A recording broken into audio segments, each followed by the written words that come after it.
ঈসা নবীর মা হঠাৎ একদিন ডাকতে বলে, বাবা মরিয়ম আলাইহিস সালাম ডাকতে বলে, বাবা ঈসা, মনটা চায় আমার জন্য কিছু ফল আনো। জোরে বলেন মারহাবা। কি আনো? আমার জন্য কিছু ফল আনো। ঈসা আলাইহিস সালাম ফলের জন্য সন্তানে বাইর হয়ে গেলেন। আর এরই মাঝে আজরাইল আলাইহিস সালাম ঈসা নবীর বাড়ির মধ্যে আগমন করলেন। আল্লাহু আকবার। আজরাইল সালাম দেয়, আসসালামু আলাইকুম ও মা মরিয়ম। মরিয়ম কয়, কে রে তুই আমারে সালাম দিলা, তুমি কে গো? বলে, মা গো, জীবনে একদিন আমার সাক্ষাৎ পাবে সবাই, আমাকে আপনি চিনতে পারেন নাই, আমি আর কেউ নয়, আমি হইলাম মালাকুল মউত আজরাইল। জোরে বলো আল্লাহু আকবার। মরিয়ম আলাইহিস সালাম ডাকতে বলে, আজরাইল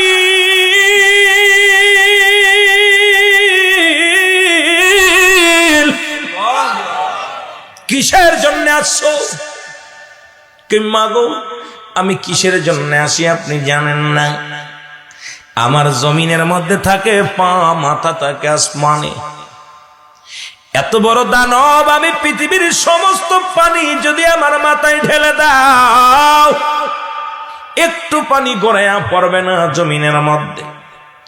আর মাগো, সবার রূহটা বাইর করার জন্য আমি আজরাইল জমিনের মধ্যে আসি না, একমাত্র জান্নাতি ইমানদারের জানটা বাহির করার জন্য আমি জমিনের মধ্যে আসি। আর মুনাফিক জাহান্নামীদের জানটা আমি বাইর করি। ওই আকাশ থেকে যখন আমি হুক্কার মারি, একটা চিৎকার মারি, সঙ্গে সঙ্গে ওই রুহটা 8টা ছিদ্রা দিয়ে বাইর হওয়ার জন্য পাগল হয়ে যায়। রুহটা সঙ্গে সঙ্গে ফেটে যায়, মারা যায়। ও মা, এখনই আপনার বিদায় ঘন্টা বেজে যাবে। আল্লাহু আকবার। মরিয়ম আলাইহিস সালাম ডাকতে বলে, আজরাইল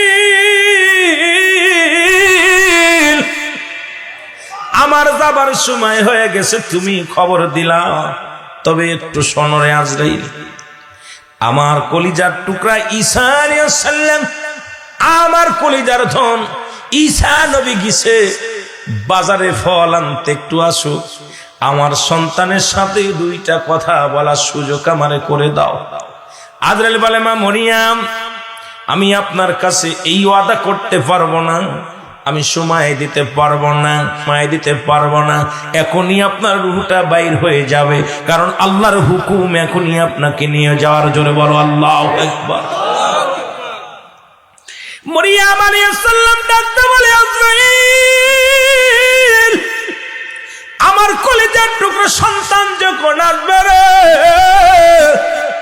এসে যখন দেখবে আমি নাই, সন্তান বড় কষ্ট পাবে, বড় দুঃখ পাবে।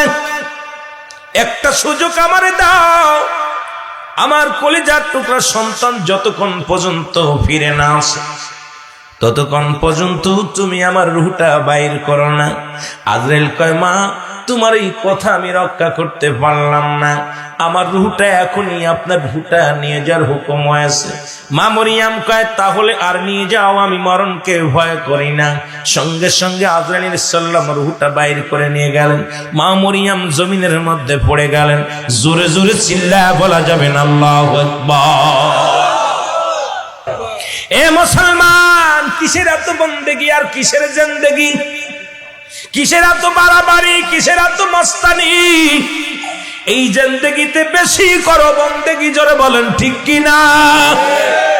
আমার বাবারা গভীর মনোযোগ। মরিয়ম আলাইহিস সালাম কথা বলে না।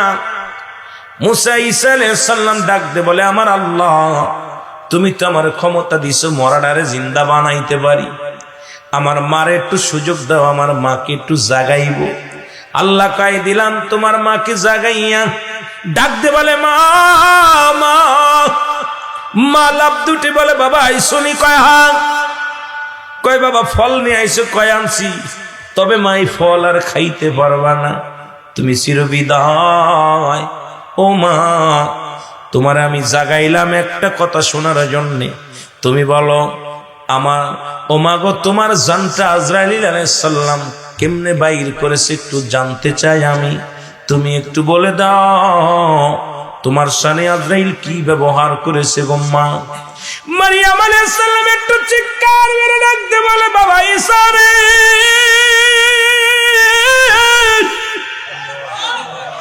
এই দুনিয়ার মধ্যে তোকে আনতে যায় যত কষ্ট না পাইছি,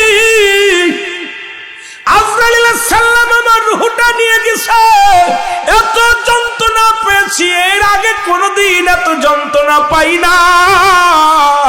আমার মন বলে আমার সমস্ত দেহের রাজ্যে আগুন লাগায়া দিছে। এত সহজ মৃত্যু যদি এত কঠিন হয়, আর একজন নবী জান্নাতের মধ্যে আছে যিনি হলো হযরত ইদ্রিস আলাইহিস সালাম। আল্লাহ কয়, ইদ্রিস রে তুমি কেমনে আছো? বলে আল্লাহ খুব ভালো আছি। কয় কত নিয়ামত পাইছো? কয় হাঁকা যা অনেক, এত পরিমাণ পাইছি বলে শেষ করতে পারবো না। আরে আল্লাহ কয় বন্ধুরে তাহলে সুখে শান্তিতে থাকো। ইদ্রিস আল্লাহ শান্তি কেমনে পাবো? তোমার আজরাইল এত কষ্ট দিয়ে আমার রূহটা বাইর করেছে, গায়ের যন্ত্রণা এখনো যায় নাই। ও মুসলমান শুনে নাও, এবার ইদ্রিস আলাইহিস সালামের কাছে আজরাইলকে পাঠায় দেয়। আজরাইল যা।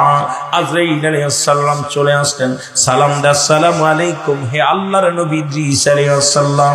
বলে আজরাইল তুমি আমার রূহটা কেমনে বাইর করেছো? বলে হুজুর আপনার রূহটা আমি মায়ের বুকে দুধ খাইতে খাইতে সন্তান যেমনি ঘুমায় যায় এই রকম আপনার রূহটা বাইর করেছি। ইদ্রিস আলাইহিস সালাম চিৎকার মেরে বলে আজরাইল